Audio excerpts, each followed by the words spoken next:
नमस्कार दोस्तों। आज बात करते हैं एक बहुत ही गंभीर मुद्दे की और जब बहुचर्चित मुद्दे की। अ, भारत में कुछ लोग अमेरिका से डिपोर्ट होके आए हैं। देखिए, जब से डोनाल्ड ट्रंप पावर में आने की उम्मीद थी, तभी से डोनाल्ड ट्रंप कह रहे थे कि इलीगल इमिग्रेंट्स के ऊपर में गाज गिरेगी, हम उन्हें नहीं रखेंगे और उन्हें निकाला जाएगा। तो डोनाल्ड ट्रंप ने अपनी जनता के साथ इंसाफ किया और अपना वादा निभाया है। क्योंकि जो इलीगल इमिग्रेंट्स हैं, अगर उनकी गिनती बढ़ती रहे तो किसी भी कंट्री के लिए ये संभव नहीं हो पाता कि उन्हें सारी फैसिलिटियां वो दे पाए।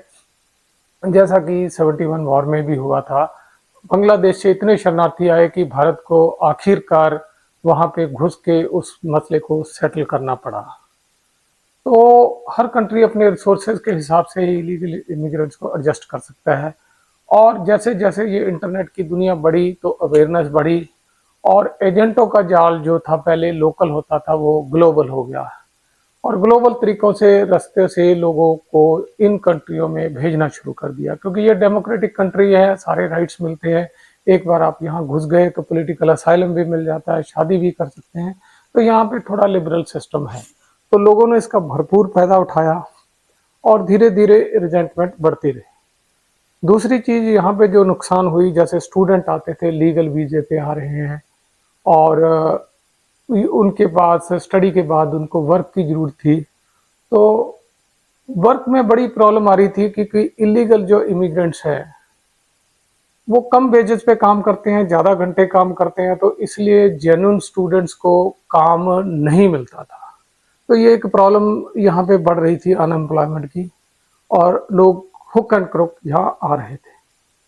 अब उन्होंने बाकी सरकारों से बात करके इलीगल इमिग्रेंट्स को तुरंत डिपोर्ट शुरू कर दिया है और सबसे पहले उनको डिपोर्ट किया जा रहा है जो अभी रिसेंटली पकड़े गए हैं और अभी उनका कोई कोर्ट में केस नहीं है। तो एक जहाज इंडिया भी पहुंच चुका है। खैर, ये जहाज आखिरी नहीं है, और भी आएंगे। 428 बंदों की जो लिस्ट है वो घूम रही है। अब इस पे भारत में काफ़ी प्रतिक्रियाएं शुरू हुई हैं कि ये गलत हुआ या सही हुआ या क्यों हुआ। तो आइए हम देखते हैं कि ये इसका पहली बात तो वो लोग जो गए थे वो वापस आए हैं, वो अपनी कहानियां सुना रहे हैं कि हमारे साथ ऐसे हुआ, हमारे बेड़ियों में जकड़ा गया, वो हुआ, ये गया, इस तरह से लाया गया। देखिए, आप हीरो हमारे हो सकते हैं, हमारे लिए बड़े शरीफ आदमी हो सकते हैं, भारत के लिए भी आप सिटीजन हैं और आपके कारण सिंपैथी जो है यहाँ के लोगों को हो सकती है, पर बाहरी मुल्क को नहीं है। वहां आप इलीगल तरीके से घुसे और इलीगल तरीके से घुसने वालों के साथ वो कंट्री आपके साथ कोई भी व्यवहार कर सकता है। कई कंट्री तो घुसते ही गोली भी मार देते हैं। नंबर टू, आपने डोंकी रूट अपनाया, जो यानी एजेंटों के जंगलों से, समुद्रों से निकलते हुए विजिटर वीजा, हर चीज को एक्सप्लॉइट करते हुए ये रूल बताया। आप लकी हैं, वापस आ गए, अपने परिवारों के साथ बैठ के आज टीवी मीडिया में खबरें दे रहे। हजारों लोग ऐसे हैं जो रास्तों में मारे गए, उनकी बॉडीज भी नहीं मिली और उनका परिवार उनको कभी दोबारा देख भी नहीं पाया। आप किन हालातों से गुजरे हैं, फ्लशों का पानी पी के, जंगलों में भूखे रह के, दिन रात रह के, पैदल चल के, तो वो हालात से भी ज्यादा बदतर थे कि हालात वापस आने के टाइम आपको हवाई जहाज में बैठा के लाया गया, आपको आपके देश छोड़ दिया गया। अगर आपको किसी किश्ती में बैठा के अमेरिका धक्का मार देता तो क्या कर सकते थे? किसी ह्यूमन राइट्स या किसी कंट्री ने आपकी सार नहीं लेनी थी। तो अच्छी बात है कि भारत सरकार ने एक्सेप्ट किया कि जिसकी आइडेंटिटी वेरीफाइड है हम उसे एक्सेप्ट करेंगे और आप भारत पहुंच गए। दूसरी बात, आप अब इंफॉर्मेशन दें, ये आपका फर्ज बनता है कि किन एजेंटों ने आपको भेजा, कितने पैसे लिए और क्या रूट अपनाया गया, क्या क्या हथकंडे अपनाए गए, कहाँ जाली कागजात तैयार हो।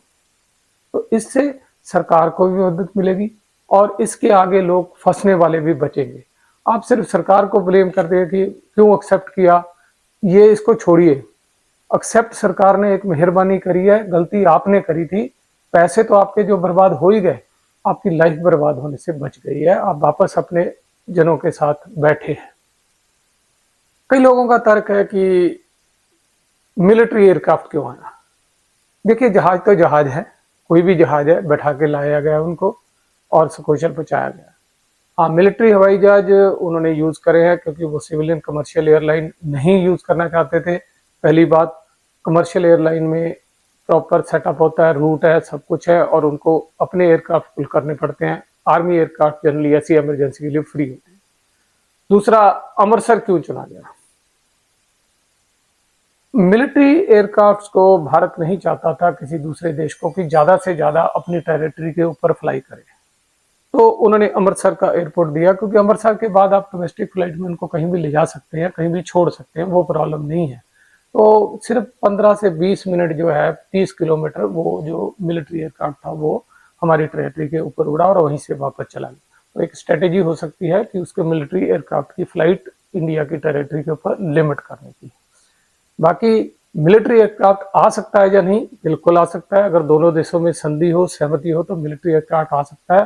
रास्ते से भी जिन देशों के ऊपर से गुजर रहा है उनकी सहमति भी जरूरी है, जो जाहिर तौर पे अमेरिका और भारत ने ली होगी।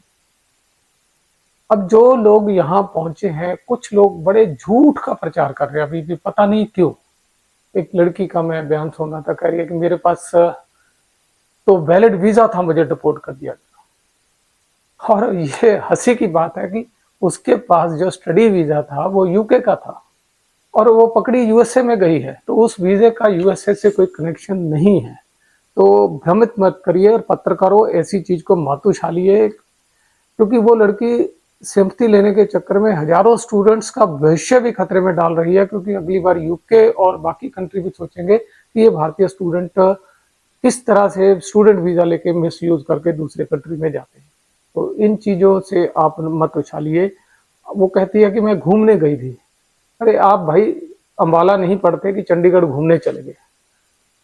आप अमेरिका के पास में लगते एक छोटे से कंट्री जिसका ज्यादा भारतीयों को नाम भी नहीं पता, वहां घूमने गए क्योंकि वहां से बॉर्डर की एंट्री आसान है। सारा यूरोप छोड़ के आपको वही कंट्री मिला जहां 4000 किलोमीटर दूर था और $700-800 की टिकट लग रही थी। तो ऐसी बेवकूफों वाली बातें मत करिए, तो ये आपके लिए भी अच्छा नहीं है, बाकी के लिए भी अच्छा नहीं है। तो कुशल वापस आ गए हैं, अच्छी बात है। और आप अभी गवर्नमेंट को सहयोग करें और इसके कारण दोनों देशों में जो सुधरेंगे रिलेशन और जो लीगली वहां जाते हैं उनको प्रॉब्लम नहीं खड़ी होगी। तो हमारा ये वीडियो का मकसद ये नहीं है कि ये गलत हुआ या सही हुआ, हमने आपको जो हुआ वो बताया और उसका फायदे बताए हैं कि वाकई ये कोई नुकसान की चीज नहीं है, क्योंकि ये लोग किसी क्राइसिस में नहीं फंसे हुए थे जैसे ईरान में था, कुवैत में था, तो अफगानिस्तान में था, कि भारत अपने जहाज भेज के इनको मंगाए, अपनी मर्जी से गए थे और भारत के खिलाफ प्रचार भी वहां कर रहे थे ताकि पॉलिटिकल असाइलम मिल सके। तो अपना केस बनाने के लिए उन्होंने भारत को मिसयूज भी किया, भारत के नाम को बदनाम भी किया।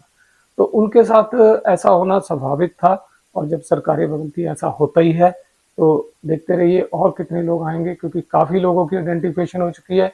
दूसरा रूट कनाडा से भी बहुत लोगों ने, क्योंकि स्टडी वीजे के नियम लिबरल थे, स्टडी वीजा लिया। कनाडा से भी जो यूएसए माइग्रेट कर गए इलीगली, उसके ऊपर भी डोनाल्ड ट्रंप काफी खफा है और कनाडा के ऊपर भी प्रेशर है। तो ये सारी चीजें अभी, क्योंकि अंत आ चुका था, बहुत ज्यादा हो चुकी थी, तो ये होनी ही थी, किसी न किसी दिन ये चीज होनी थी। किसी भी देश में जाते हैं लीगली जाइए, डॉक्यूमेंट्स लेके जाइए, ओवरस्टे मत करिए ताकि आपको आने जाने में कोई प्रॉब्लम ना आए।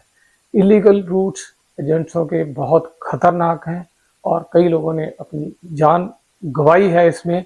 पहले भी ऐसी कहानियां पब्लिश होती रही हैं। तो अच्छी बात है कि आप सकुशल घर आए, अपने परिवारों के साथ बैठिए और ज़िंदगी को शुरू कीजिए। जय हिंद। हमारी वीडियो देखने के लिए धन्यवाद। शेयर करिए, लाइक करिए, कमेंट करिए।